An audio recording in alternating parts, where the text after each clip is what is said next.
A Chair for My Mother by Vera B. Williams. A Chair for My Mother by Vera B. Williams. To the memory of my mother, Rebecca Porringer Baker.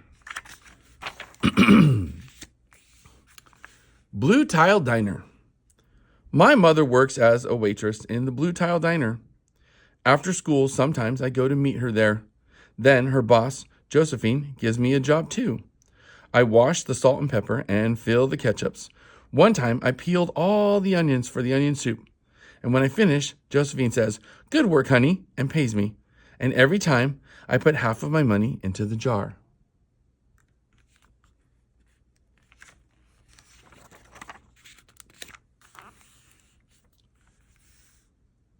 It takes a long time to fill a jar this big. Every day when my mother comes home from work, I take down the jar. My mama empties all of her change from her tips out of her purse for me to count. Then we push all the coins into the jar. Sometimes my mom is laughing when she comes home from work, and sometimes she's so tired she falls asleep while I count the money out into piles. Some days she has lots of tips. Some days she only has a little. Then she looks worried. But each evening, every single shiny coin goes into the jar.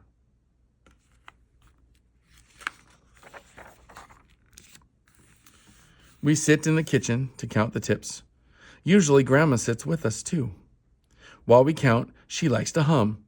Often she has money in her old leather wallet for us, and whenever she gets a good bargain on tomatoes or bananas or something she buys, she puts by the savings and they go into the jar. When we can't get a single other coin into the jar, we're going to take out all the money and go and buy a chair. Yes, a chair, a wonderful, beautiful, fat, soft armchair. We will get one covered in velvet with roses all over it. We're going to get the best chair in the whole world. That is because our old chairs burned up. There was a big fire in our other house and all of our chairs burned. So did our sofa. So did everything else. That wasn't such a long time ago.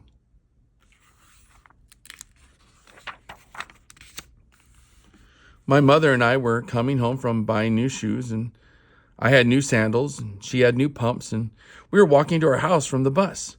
We were looking at everyone's tulips. She was saying she liked red tulips, and I was saying I liked yellow ones. Then we came to our block.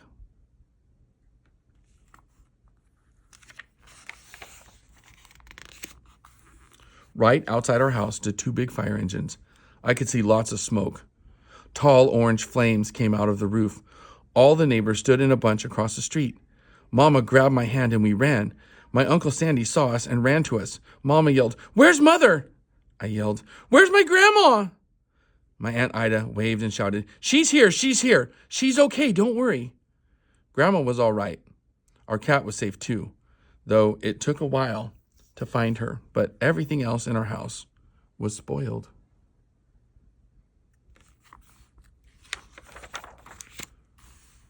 What was left of the house was turned to charcoal and ashes. We went to stay with my mother's sister, Aunt Ida, and Uncle Sandy. Then we were able to move into the apartment downstairs. We painted the walls yellow, and the floors were all shiny, but the rooms were very empty.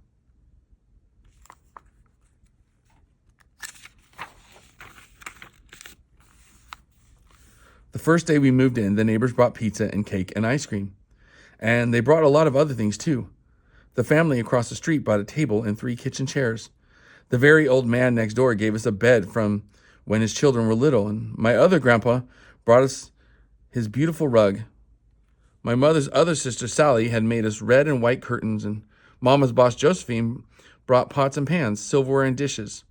My cousin brought me her own stuffed bear. Everyone clapped when my grandma made a speech. "You are all the kindest people," she said, "and we thank you very much. It's lucky we're young and can start all over." That was the last year, but we still have no sofa and no big chairs. When Mama comes home, her feet hurt. "There's no good place for me to take a load off my feet," she says, And when Grandma wants to sit back and hum and cut up potatoes, she has to get as comfortable as she can on a hard kitchen chair. So that's how come Mama brought home the biggest jar she could find at the diner, and all the coins started to go into the jar. Now the jar is too heavy for me to lift down. Uncle Sandy gave me a quarter. He had to boost me up so I could put it in.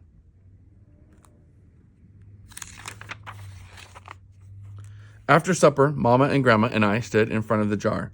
Well, I never would have believed it, but I guess it's full, Mama said. My mother brought home little paper wrappers for the nickels and the dimes and the quarters, and I counted them all out and wrapped them up. On my Mother's Day off, we took all the coins to the bank, and the bank exchanged them for $10 bills. Then we took the bus downtown to the shop for our chair.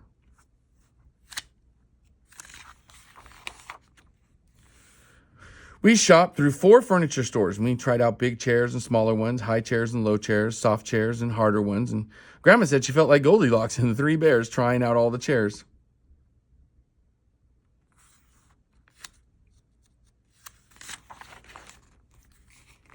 Finally, we found the chair we were all dreaming of, and the money in the jar was enough to pay for it. We called Aunt Ida and Uncle Sandy, and they came right down in their pickup truck to drive the chair home for us, and they knew we couldn't wait for it to be delivered.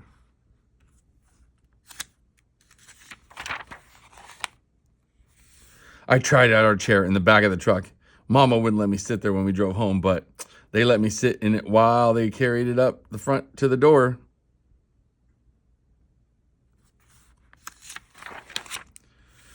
We sat the chair right beside the window with the red and white curtains. Grandma and Mama and I all sat in it while Aunt Ida took our picture. Now Grandma sits in it and talks with people going by in the daytime, and Mama sits down and watches the news on TV when she comes home from her job. After supper, I sit with her, and she can reach right up and turn out the light if I fall asleep in her lap.